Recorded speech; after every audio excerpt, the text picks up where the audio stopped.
Hey crew, Coach Josh here with GarageGangGyms.com, and today we're going to talk about how to keep the edge of your knife sharp in between getting it sharpened.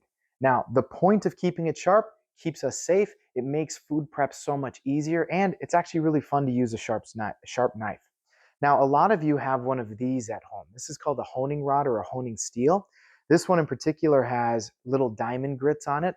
I do not recommend using a steel diamond rod, especially if you're using a Japanese knife. Now, if you have a Wusthof, if you have a Heckles, any European type knife, you certainly can use a honing rod, but I do not recommend using a diamond rod because they actually take a lot of metal off of your knife every single time you use it. I highly recommend you get a ceramic rod. You can pick up a ceramic rod on Amazon. You can go to your local knife store. I know our knife store that does sharpening also has ceramic rods. But today we're going to be talking about stropping. The nice thing about stropping is not only for Japanese knives does it work best, but even for Western knives, using the right compound, it keeps your knives nice and sharp, and it's far cheaper. A decent ceramic rod could cost you $60, where this particular stropping block that came with two pieces of leather, one on either side, and a compound crayon, it was only $20 on Amazon. So for roughly a third of the price, you can keep your knife's edge very good for a long time. In fact, but I had a knife that I needed to fix for one of my wife's coworkers. It was a Shun knife like this, a little bit of a different shape or style to it, but it had a broken tip. Now that broken tip I certainly fixed. I reprofiled it and resharpened it. But while I was resharpening it, so the Shun knife, Japanese style, before I actually started sharpening it, I took a brick and I graded the knife on the brick a little bit because I like to start with an even dullness, right? People use their knives differently. Some people favor the tip more, the middle more, the heel more. So there's an uneven amount of wear. So by running it on the brick a bunch of times, it can keep that wear even, so it makes it a little bit easier for me to sharpen. So 20 times I pulled it on the brick, and they had this knife for years. Not only do they throw it in the dishwasher, they abuse the crap out of it. They threw it into the sink, and that's what caused the tip to break in the first place. But after years of use and pulling it on the brick 20 times, it still cut paper, no problem. So what did I do? 20 more. So again, a nice sharp edge on a nice knife can last so long that you only have to strop every once in a while and can save you a lot of time and headache in the long run. Okay, so let's talk about compounds a little bit. So the Beavercraft strop I have here came with this compound crayon. I'm not affiliated with them. I'm not affiliated with Shun. I'm just talking to you about what I like. So this company for $20 sent you the compound. This is roughly 3,000 grit, I would say, which is about all you would need just to keep that edge on your knife. And again, it comes with the leather strop for 20 bucks. Now, what I did was I actually went and bought two different compounds. I bought a 12,000 grit because I just like to have a nice polish on my knife, and then a different 3,000 grit. The reason I went this way is these not only will last a lot longer, but they're a little bit less like a soft crayon, where when you rub the crayon on, which doesn't really matter, um, it leaves weird streaks, and I try to keep the compound on here as smooth as I possibly can. So again, it's really simple. These crayons, if I can get the bag open, of course, that's the hardest part. Really simple. You just take the crayon and you're just going to rub it until there's a good buildup of this compound. So I'm going really fast, really easy because there's already compound on here. So I'm just kind of reapplying it a little bit. And there you have it. The strop is pretty much loaded. Now, when I first got these blocks, it took a little bit more to wear off whatever finish they have on it. But again, it's really easy to get that compound on. If you want to take your compound evenness to a different level, you can certainly rub it with your fingers. But note, it's going to get on your fingers a little bit. So your hands are going to be a little black perhaps. But again, this kind of evens it out a little bit so that the grits are a little bit more even and you actually spend less time on the strop. So just a little bit on my hand. It's no big deal.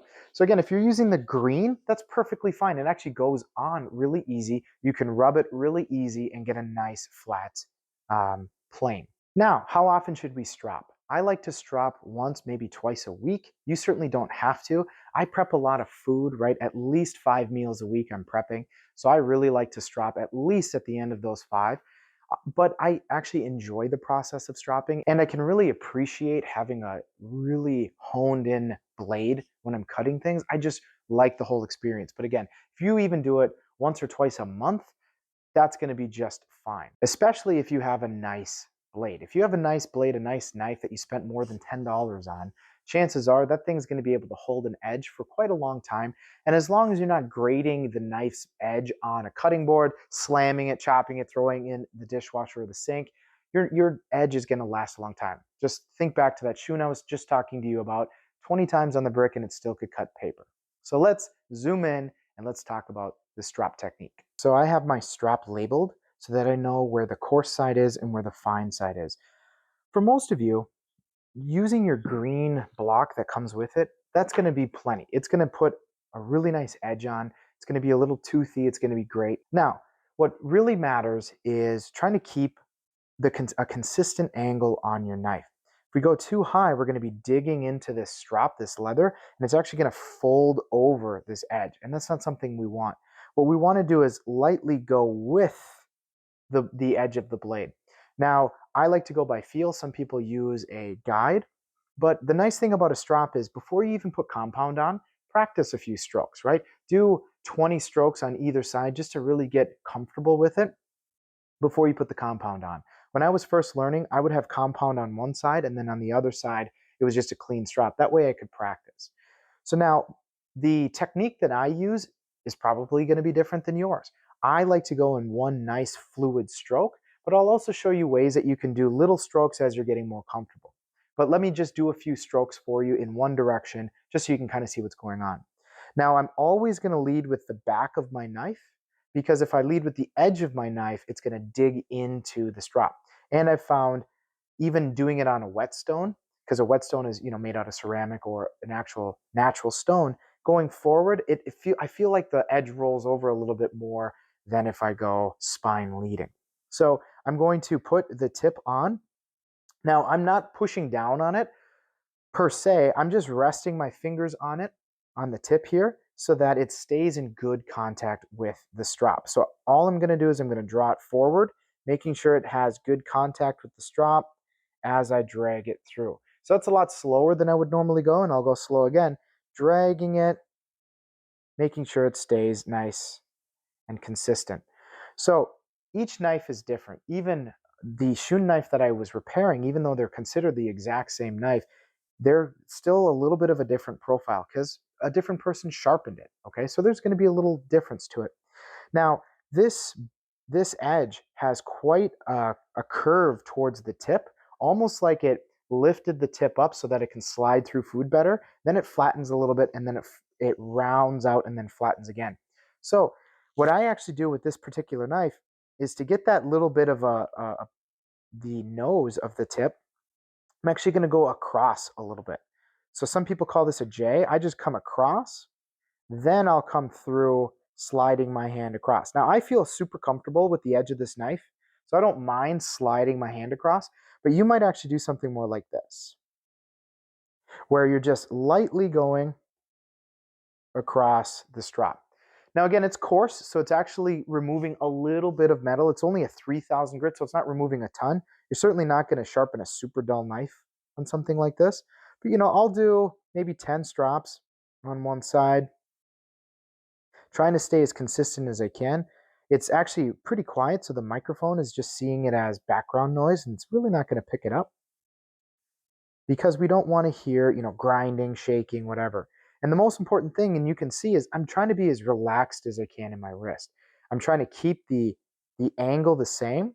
I'm hitting the tip, I'm coming through, trying to keep the angle of the knife the same. And because again, this knife goes from tip, it rounds, and then it flattens, I actually have to start a little bit up as I come across and through. Now, learning on a plain piece of leather, there's so much forgiveness with this, right? As long as you're not digging into the leather much, going super smoothly, even 30 times wrong on a nice knife really isn't going to mess up the edge too much.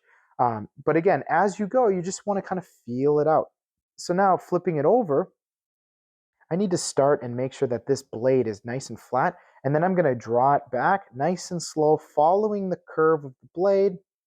And then right at the end, because again, this knife turns a little bit, I need to turn it and follow through. Again, that's the nice thing about the shoe knife when you're cutting, but it can be a little bit tricky when you're trying to strop, is because you have to go at this nice 16-degree angle and then kind of kick it back to about a 12 to 15 for that tip.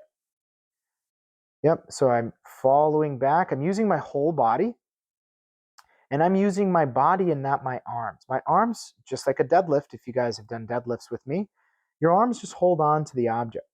I'm trying to maintain the exact same angle the whole time.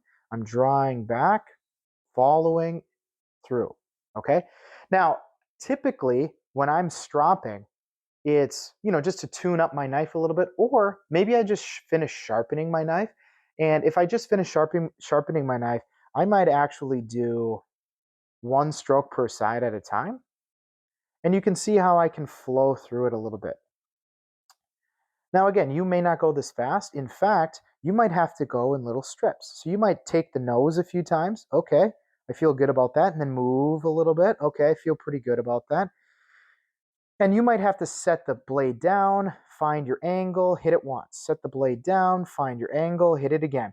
And that's fine. If you have to do it in little strokes, I'm fine with that. Just make sure you're counting how many strokes you're doing. You'd hate to do 15 strokes in one spot and then only 10 and then 3 and then 1. You're going to cause all kinds of different edges on your knife. We want to try to keep it nice and consistent. So again, maybe you do 1 or 2, slowly start working your way back. Again, maybe you have to find that angle a few times just to get comfortable with it. Find that angle, maybe sweep through. And as you get more comfortable, you're going to be able to flow using your whole body. So again, I'll do my J strop or the across technique, whatever you want to call it. Now, if you find that your tip actually digs in to the strop, again, this tip comes up to a point. It almost is like a little nose on the end. So if I were to come cutting across from here and not change this angle, that tip is going to drag, which to me says it's actually skipping part of that edge and only digging into that tip, which is again why I will angle it down so that I can drag backward on it. So again, I'm doing a few. You might only need to do 10. You might need to do 20, 15, 30, whatever. Whatever is going to keep your knife nice and sharp. So I'm going to do just a few singles here. And then what I love doing, and this is what's gotten me so addicted to sharpening knives and stropping knives and nice knives in general, is I love to cut stuff. Just using a piece of newspaper, I'm just going to start from the heel. And it just glides right through. I'm not using any pressure. So that was called a pull stroke. The ultimate is if you can do a push. If you can push the knife through without it folding on itself, you can push the knife through from tip to heel, and it just glides like butter like that, then you know you got one heck of a sharp knife. Because again, a pulling mechanic doesn't require that the knife is too sharp, actually. You can pull a knife through even if it's dull, because the way that the knife is typically set up, it's usually a little thinner in the tip, a little thicker towards the middle, and then really thick towards the end. And just that slight wedge is going to help you cut through stuff. But being able to push through, that's a really big thing. Now I'm going to take this thing one step further. So I'm going to wipe the edge off, because this being a 3000 grit, I don't want that 3000 grit to get on my 12,000 grit fine side here. Now when I switch to the fine, what some people will do is they're trying to take as many scratches out of the knife as possible. I'm not trying to do that. I'm not trying to achieve a perfect polish. What I'm trying to do is maybe 8 or 10 strokes just to refine the edge a little bit more. Because if the knife is too perfect, sometimes it has issues with like cucumber skins, pepper skins, tomatoes especially, because you need a little bit of a toothiness to your knife in order to cut those. I've found that if I go right from the coarse, that 3000, it can cut a tomato really well. But sometimes it struggles on raw meat because maybe it's a little too toothy and it actually picks up quite a bit of the meat along the way. And then it can give me the feeling like my knife is actually dulling when it's not. This knife actually requires a lot to get dull. So when I do just a few strokes on a finer grit, it helps retain some of that toothiness, but it also gives me a little bit more of a glide when I'm cutting through, say, a piece of meat, right? It's not going to stick to it as much. Also, when I'm cutting certain vegetables, let's say a radish or something like that, where I need to make a really nice cut, or an onion, if I want to make a nice cut on an onion, having a little bit more of a polish on my knife can make me do that. Plus, nothing better than, after pulling it a few times on a fine grain like that, getting your trusty newspaper out and just listen. It's barely making a sound. Again, a little toothiness in a good way so that the teeth can actually grab, because a knife is really like a really refined saw. A really refined saw. Very small teeth, and the more fine you go, the smaller those teeth become. Also, the edge becomes a little bit thinner too, so it'll slice through things a little bit better. But again, I like to finish on a little bit more of a fine because it makes my knife gleam also, which is really nice. Hopefully you can see somewhere in there. Makes my knife gleam, but again, it also makes cutting the foods that I cut a little bit easier, especially onions. So if you like this video, please hit the like button, share this video with your friends. Chances are they're using a dull knife, and they could benefit too from having a sharper knife. Please hit that subscribe button if you want to see what's coming up next, whether it's more meals, nutrition advice, maybe workout advice, form advice, anything gym related, you'll find it here. Again, my name is Coach Josh with GarageGangGyms.com. I'll see you guys next time.